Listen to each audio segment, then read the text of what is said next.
Figaro, Figaro, Figaro, Figaro, Figaro, Figaro, Figaro, Figaro, Figaro.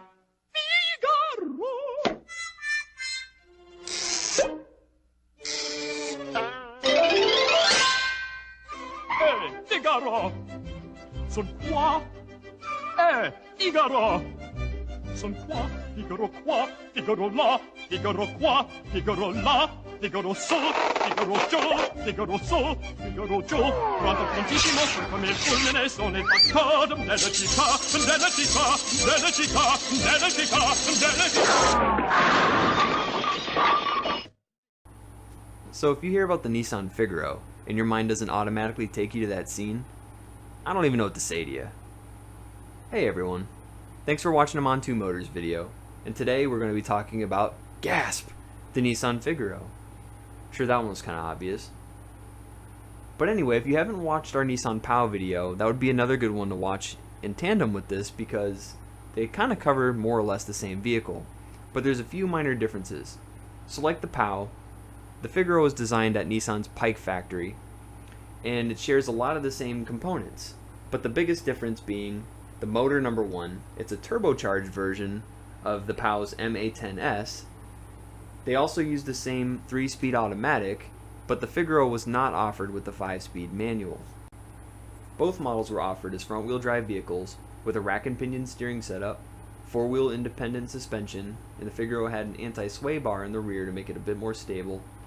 They also had power-assisted ventilated front discs and rear drums. So having the turbo on the MA10 bumped the horsepower up to 74 and bumped the torque up to 78. It also allowed for a top speed of 106 miles an hour.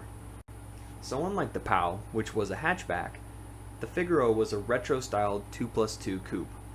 So some neat features of the Figaro were it had leather seats, air conditioning, a CD player, and a fixed profile slide back open roof. So essentially what that means is your roof pillars are all fixed, but the whole center portion, which is made of leather, could be slid all the way back, kind of like a giant sunroof, to give you more of a convertible open air feel without actually having a soft top. Nissan also drew a lot of the design cues from a competitor, the Citroën 2CV, made in France. Another interesting fact, the Figaro was marketed with 4 colors originally, and each of them corresponded with each of the 4 seasons. The first being Topaz Mist, which was for autumn, Emerald Green, which was for spring, Pale Aqua for summer, and Lapis Gray for winter. The rarest of these colors was Topaz Mist, with only 2,000 examples being made.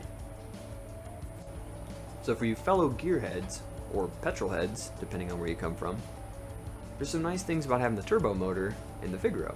For example, it does offer a bit more performance. If you compare the two side by side, the Figaro is notably quicker. The only real downside being the 3-speed automatic. We kinda wish it had a manual transmission.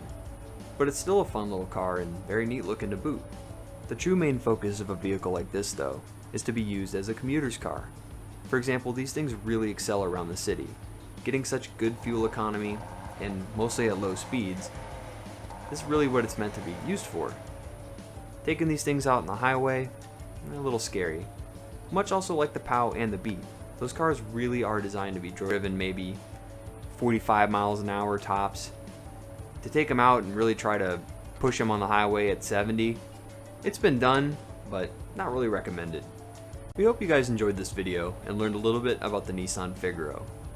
If you're interested in purchasing one of these, you can check us out at montumotors.com.